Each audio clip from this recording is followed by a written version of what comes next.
Warning, manood muna bago mag-comment at mag-react, mga gonggong. So ngayon mag-react tayo dito sa Where You From To mga kaibigan, dahil ito ay part 2. Tignan natin kung mas maganda nga ba to sa part 1 at huhusgahan natin mga kaibigan kung itong part 2 na nga ba to ay isa sa mga basurang kanta o hindi.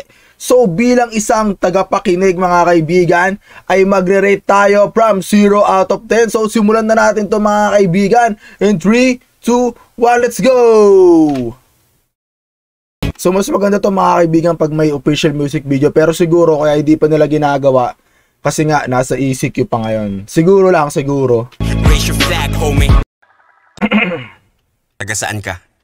So ngayon mga kaibigan, napainggan na nga po natin no, yung kanta na taga saan ka, no, yung Where You From Part 2.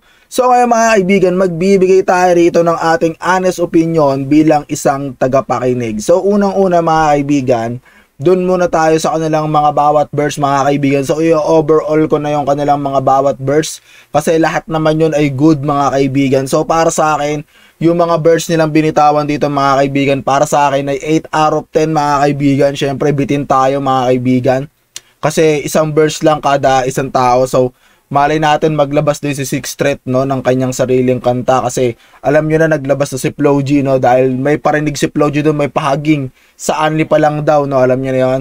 So ngayon mga kaibigan, para sa akin 8 out of 10 sa mga bawat verse nila mga kaibigan, kanya-kanyang version 8 out of 10.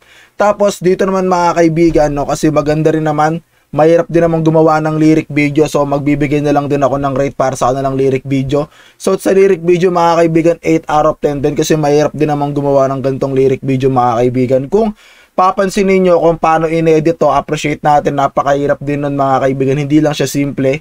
No, kung titignan nyo simple, kung papanoorin nyo simple, pero pag ginawa mo na yun on the spot, mahirap din yun. Shoutout sa kanilang lahat mga kaibigan, 10 out of 10, at hindi siya basurang kanta kasi yung ganda siya ng part 1, pero mas maganda to pag may official music video at alam natin gagawan nila to ng official video at abangan natin yun mga kaibigan. So ayun lang ating atol mga kaibigan, at kung ikaw ay may sarili kang opinion, feel free to comment down below. At syempre ayun naman, kung bago ka lang sa YouTube channel, wag na wag mong kakalimutan na mag-like, mag-comment, mag-share at mag-subscribe. At syempre, hit yung notification bell para updated ka sa ating every reaction video. At ayun lamang mga kaibigan, no? Maraming salamat sa panonood at hanggang dito na lang. 2 rounds, straight up, peace! See you on the next reaction video. Let's go! Woo!